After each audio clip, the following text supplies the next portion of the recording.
आपका अपने YouTube channel Hind गुरुजी point और हम बात करते हैं आपकी बेहतर शिक्षा की।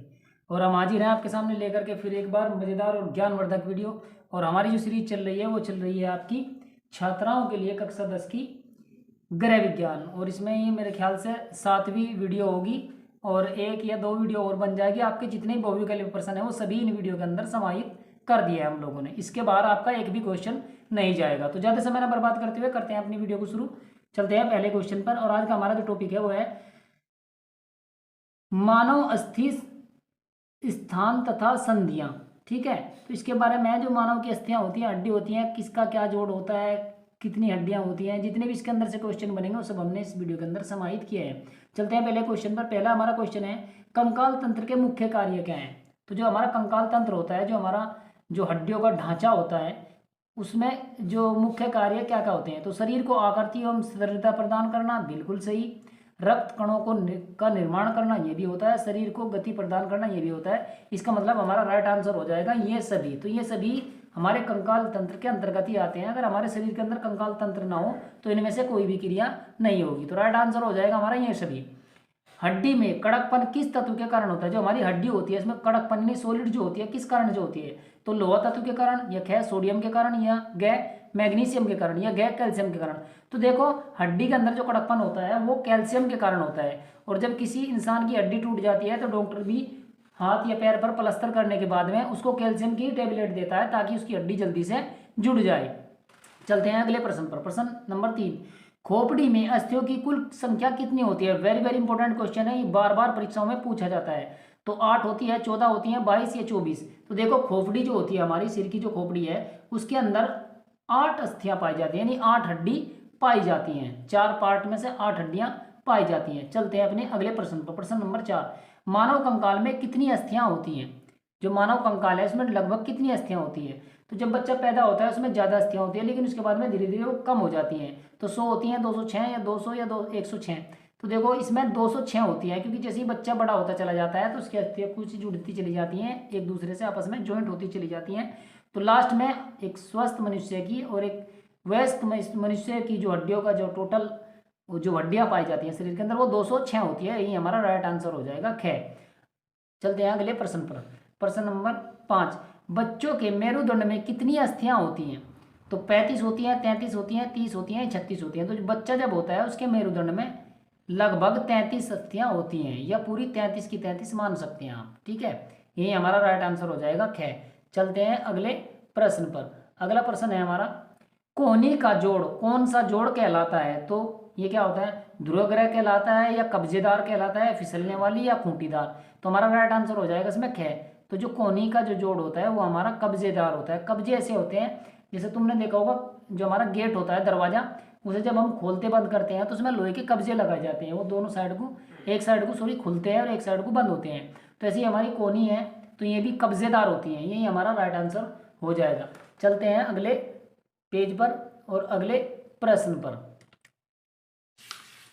नेक्स्ट जो प्रश्न है हमारा वो है चेहरे में कितनी अस्थियां पाई जाती हैं। तो जो चेहरा होता है हमारा फेस जो होता है उसमें कितनी हड्डियां पाई जाती हैं। तो 18 होती हैं, 20 होती हैं, 14 होती हैं, या यही सभी। तो देखो हमारा जो चेहरा होता है, फेस जो होता है हमारा, उसमें 14 अस्थियां पाई जाती है। राइट आंसर हमारा हो जाएगा ग। ऊपरी बाहों की हड्डी, यानी ऊपरी बाहों का मतलब होगा यानी कि जो हमारी कोहनी से ऊपर की हड्डी है और कंधे से नीचे की जो हड्डी है होती है, तो वो लंबी होती है, मोटी होती है, चपटी होती है, कैसी होती है। तो ठीक है, तो वो जो हमारी हड्डी होती है ऊपरी बाहों वाली, वो जो होती है हमारी, वो लंबी अस्थि मानी जाती है, यानी लंबी हड्डी होती है। यही हमारा राइट आंसर है क्या। अगला प्रश्न है गर्दन के भाग में ग्रीवा कशेरुकिकाओं की संख्या होती है। तो 4 होती है, 5, 6 या 7। तो देखो इसमें हमारी 7 अस्थियां होती है। राइट आंसर हमारा हो जाएगा घ।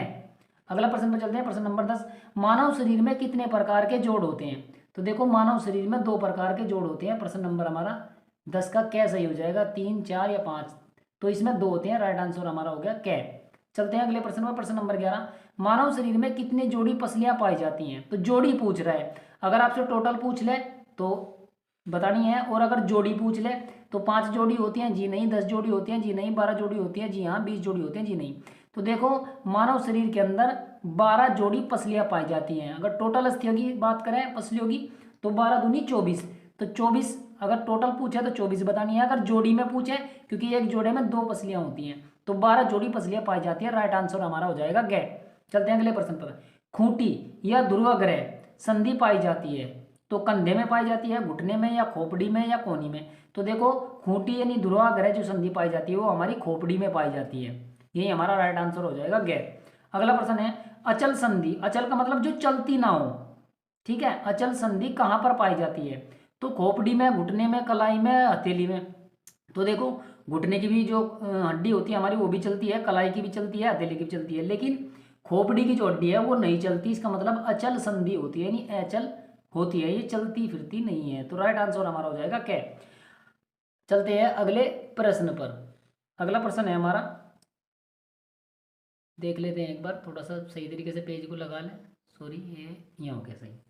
तो अगला जो प्रश्न है हमारा, 8 हड्डियां पाई जाती हैं, तो 8 हड्डियां कहीं में पाई जाती हैं? रीढ़ की हड्डी में, या पेट में, या कपाल में, या हथेली में। तो देखो जो 8 हड्डियां पाई जाती हैं, अस्थियां जो पाई जाती हैं वो हमारे कपाल में पाई जाती है। कपाल का मतलब हमारी खोपड़ी में पाई जाती है। ये हमारा राइट आंसर हो जाएगा। चलते हैं अगले पेज पर, देखते हैं क्या क्या क्वेश्चन आगे हैं। नेक्स्ट चैप्टर आ गया है आपका अस्थियों की टूट और मोच, ठीक है। नेक्स्ट जो है 18वां चैप्टर आ गया आपका अस्थियों की टूट और मोच, यानी हड्डियों की टूट और या मांसपेशियों में जो मोच आ जाती है पैर में, हाथ में, उसमें कि इस चैप्टर के अंदर से कौन कौन से क्वेश्चन आपके बनते हैं। तो पहला प्रश्न है अस्थियों की टूट जाने को कहते हैं? तो अस्थि विस्थापन कहते हैं, अस्थि भंग कहते हैं, मोच कहते हैं, या अस्थि संक्रमण कहते हैं। तो देखो अस्थियों यानी हड्डियों को टूट जाने को कहते हैं अस्थि भंग, यानी हड्डी भंग, यानी हड्डी टूट जाना। तो राइट आंसर हो जाएगा हमारा ख। चलते हैं अगले प्रश्न पर। प्रश्न नंबर 2, अस्थि भंजन में होता है। तो अस्थि भंजन अगर हो जाता है यानी हड्डी अगर टूट जाती है तो क्या होता है? कम पीड़ा होती है, या असहनीय पीड़ा होती है, या सहनीय पीड़ा होती है, या कोई भी पीड़ा नहीं होती। तो मैं बता दूं कि जिसकी हड्डी टूटी होगी उसे पता भी होगा कि अस्थि भंजन जो होता है, हड्डी टूटना अगर हो जाता है तो आदमी को इतनी पीड़ा होती है कि सहन नहीं होती, असहनीय पीड़ा होती है। राइट आंसर हमारा हो जाएगा ख। चलते हैं अगले प्रश्न पर। प्रश्न नंबर 3, मोच आने पर प्रयोग करते हैं। तो डिटोल करते हैं, आयोडेक्स करते हैं, सेवलॉन करते हैं, या कोल्ड क्रीम करते हैं। तो देखो जब भी आपके पैर में, हाथ में अगर मोच आ जाती है तो आयोडेक्स या मुंह या वोलिनी वगैरह जो मतलब मांसपेशियों को दर्द को कम कर देती है तो वही प्रयोग की जाती है ताकि उनकी सूजन वगैरह उतर जाए और दर्द भी कम हो जाए। तो आयोडेक्स इनमें से जो विकल्प है आपका ख है, आयोडेक्स, यही हमारा राइट आंसर हो जाएगा। चलते हैं अगले प्रश्न पर। पसलियां टूट जाने पर कठिनाई होती है। अगर किसी व्यक्ति की पसली टूट जाए एक्सीडेंट या चोट लगने के कारण तो क्या होता है? क्या बैठने में दिक्कत होती है? जी नहीं। लेटने में होती है? जी नहीं। सांस लेने में होती है, या कोई कठिनाई नहीं होती? तो मैं बता दूं अगर किसी व्यक्ति की पसली टूट जाती है तो सबसे ज्यादा दिक्कत जो होती है उसे सांस लेने में होती है। तो राइट आंसर हमारा हो जाएगा गे। चलते हैं अपने अगले प्रश्न में। प्रश्न नंबर 5, मोच आने का लक्षण है। तो मोच अगर किसी के पैर में या हाथ में आ गई है तो उसके क्या लक्षण होते हैं? कैसे पता लगे कि मोच आ गई है? तो पीड़ा होना, जी हाँ पीड़ा भी होती है जब मोच आ जाती है। सूजन होना, जी हाँ पैर सूज भी जाता है, या हाथ में मोच आई है तो हाथ भी सूज जाता है। मांसपेशियों में खिंचाव, जी हाँ मांसपेशियों में खिंचाव भी होता है। ये सभी, तो राइट आंसर हो जाएगा हमारा ये सभी। तो ये सभी लक्षण हमारे, जो मोच अगर हमें आ जाती है या किसी भी व्यक्ति को मोच आ जाती है, ये सभी लक्षण उसके अंदर पाए जाते हैं। उसे पीड़ा भी होती है, सूजन भी आती है, और मांसपेशियों में खिंचाव भी रहता है। तो राइट आंसर हमारा हो जाएगा ग, ये सभी। चलते हैं अगले प्रश्न पर। अगला जो प्रश्न है हमारा वो है छठा, अस्थि भंग के लक्षण है। अगर अस्थि भंग हो गई यानी हड्डी टूट गई तो कैसा पता करें कि इसकी किसी को चोट लगी है तो इसकी हड्डी टूट गई है या इसको मोच आई है? तो सूजन आ जाती है, जी हाँ सूजन भी आ जाती है, बिल्कुल सही बात है। दर्द होता है, जी हाँ दर्द भी होता है। अंग निष्क्रिय हो जाता है, ये इंपॉर्टेंट है। तो अंग जो होता है ना, जिस अंग में मोच आई है वो निष्क्रिय हो जाता है, यानी कोई भी काम नहीं करता, हिला डुला नहीं सकते हैं। तो इसका मतलब राइट आंसर हो जाएगा इसमें ये सभी लक्षण होते हैं। राइट आंसर हमारा हो जाएगा ग, ठीक है। तो चलते हैं अगले पेज पर और अगले कुछ क्वेश्चन देखते हैं क्या क्या हैं। तो अगर किसी बच्चे को ये लग रहा हो कि थोड़ा थोड़ा सर फास्ट बता रहे हैं तो आप लोग वीडियो को थोड़ा रोक रोक करके भी देख सकते हो, ठीक है। और स्क्रीनशॉट लेना चाहो तो स्क्रीनशॉट भी ले सकते हो, ताकि अगर आप लोग लिखना चाहो तो लिख सकते हो। चलते हैं अगले पेज पर, ठीक है। अगले पेज में हमारा नेक्स्ट चैप्टर है श्वसन तंत्र का प्रारंभिक ज्ञान, यानी श्वसन तंत्र जो होता है जिससे हम सांस लेते हैं उसका प्रारंभिक ज्ञान होना जरूरी है। क्या क्या चीजें के किस किस तरीके का क्वेश्चन इसके अंदर से बनेंगे, तो चला आप देखते हैं। पहला प्रश्न है आपका, एक स्वस्थ व्यक्ति 1 मिनट में कितनी बार सांस लेता है? तो 25 से 30 बार लेता है, 15 से 18 बार, या 15 से 10 बार, या अनेक बार। तो मैं आपको बता दूं एक स्वस्थ मनुष्य अगर होगा तो 1 मिनट में 15 से 18 बार सांस लेगा, यही हमारा राइट आंसर हो जाएगा ख। अगला प्रश्न, वायु कोश के समूह का नाम है। जो वायु कोश होते हैं जिसमें वायु जाती है, तो कंड है, फेफड़े है, श्वास नली है या श्वास तंत्र है। तो देखो जब हम सांस लेते हैं और छोड़ते हैं तो इसका कार्य हमारे फेफड़े करते हैं, तो वायु कोश जो कहा जाता है वो फेफड़ों को कहा जाता है। राइट आंसर हमारा हो जाएगा ख। चलते हैं अगले प्रश्न पर, प्रश्न नंबर 3। प्राणवायु कहलाती है, प्राणवायु ने जिससे हम जीवित रहते हैं, जिसे लेकर के हम सांस लेते हैं और जिंदे रहते हैं, ठीक है, तो उसे प्राणवायु कहलाता है। तो कौन सी ऐसी वायु है जिसे हम लेते हैं और छोड़ते हैं? तो ऑक्सीजन, कार्बन डाइऑक्साइड या नाइट्रोजन या जलवाष्प। तो देखो प्राणवायु कहा जाता है ऑक्सीजन को। अगर किसी व्यक्ति को चोट लग गई है, कोई गंभीर बीमार है, तो हॉस्पिटल के अंदर भी उसे ऑक्सीजन लगाई जाती है ताकि उसे सांस आराम से आती रहे। और जब हम अंदर ले जाते हैं तो ऑक्सीजन लेते हैं और जब बाहर छोड़ते हैं तो कार्बन डाइऑक्साइड छोड़ते हैं। तो राइट आंसर हमारा हो जाएगा प्राणवायु कहते हैं ऑक्सीजन को। राइट आंसर हमारा कै विकल्प वाला। ठीक है, चलते हैं अगले प्रश्न, प्रश्न नंबर 4। रुधिर की शुद्धि किस अंग में होती है? यानी खून जो हमारा शुद्ध होता है, शुद्धिकरण का जो काम चलता है, एक तरह से ऐसे मान ले छानने का जो काम चलता है खून का, तो किस अंग में चलता है? पाचन तंत्र में, फुफ्फुस में या हृदय में या त्वचा में? तो मैं आप लोगों को बता दूं कि रुधिर का जो शुद्धिकरण होता है वो फुफ्फुस में होता है। ये हमारा राइट आंसर हो जाएगा ख। चलते हैं अगले प्रश्न पर, प्रश्न नंबर 5। तो प्रश्न नंबर 5 देखते हैं क्या है। मनुष्य के शरीर में फेफड़ों की संख्या कितनी होती है? तो 4 होती है, 1 या 2 या अनेक? तो देखो मनुष्य के शरीर में 2 फेफड़े होते हैं, एक लेफ्ट और एक राइट। तो राइट आंसर हो जाएगा हमारा ग। तो मनुष्य के शरीर में 2 फेफड़े होते हैं। चलते हैं अपने अगले प्रश्न पर, प्रश्न नंबर 6। श्वसन क्रिया का प्रमुख अंग कौन सा है? यानी सांस लेने के लिए जो मुख्य अंग काम करता है तो वो हमारा कौन सा है? फेफड़े, आमाशय, खोपड़ी या नासिक? तो देखो मुख्य काम जो करता है वो फेफड़े करता है। अगर फेफड़ों पे कहीं छेद हो गया है, हल्का सा भी दाग आया, तो व्यक्ति को सांस लेने में बड़ी दिक्कत हो जाती है, सांस की प्रॉब्लम हो जाती है, एक तरह से टीबी वगैरह भी उसको हो जाती है। तो राइट आंसर हमारा हो जाएगा कै। चलते हैं आगे नेक्स्ट पेज पर, और नेक्स्ट आपके जो क्वेश्चन देखते हैं और क्या क्या रह गए हैं। ठीक है, नेक्स्ट आपका जो क्वेश्चन है वो है प्रश्न नंबर 7। श्वसन क्रिया में रक्त का शुद्धिकरण कौन सी गैस द्वारा होता है? वेरी इंपॉर्टेंट क्वेश्चन है, बहुत बार परीक्षाओं में पूछा जा चुका है। तो नाइट्रोजन है, हाइड्रोजन है, कार्बन डाइऑक्साइड या ऑक्सीजन है? तो मैं बता दूं इसका राइट आंसर हो जाएगा आपको गह। यानी श्वसन क्रिया का रक्त का शुद्धिकरण जो होता है वो ऑक्सीजन के द्वारा होता है, और ऑक्सीजन के द्वारा ही पूरे शरीर में हार्ट जो है हमारा ब्लड को पंप कर करके सारे शरीर के अंदर पहुंचाता है। ठीक है, तो राइट आंसर हमारा हो जाएगा गह।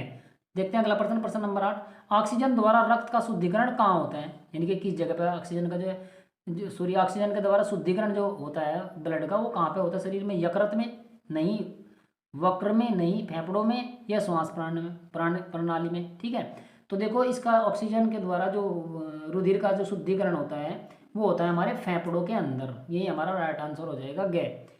अच्छा, श्वसन क्रिया है नेक्स्ट प्रश्न है हमारा। श्वसन क्रिया क्या है? एक ऐच्छिक क्रिया यानी अपने मन से की जाती है? जी नहीं। अनैच्छिक क्रिया जो हमारे मन से नहीं की जाती? अनावश्यक क्रिया जो बिना किसी आवश्यकता के की जाती है? जी नहीं, इनमें से कोई नहीं।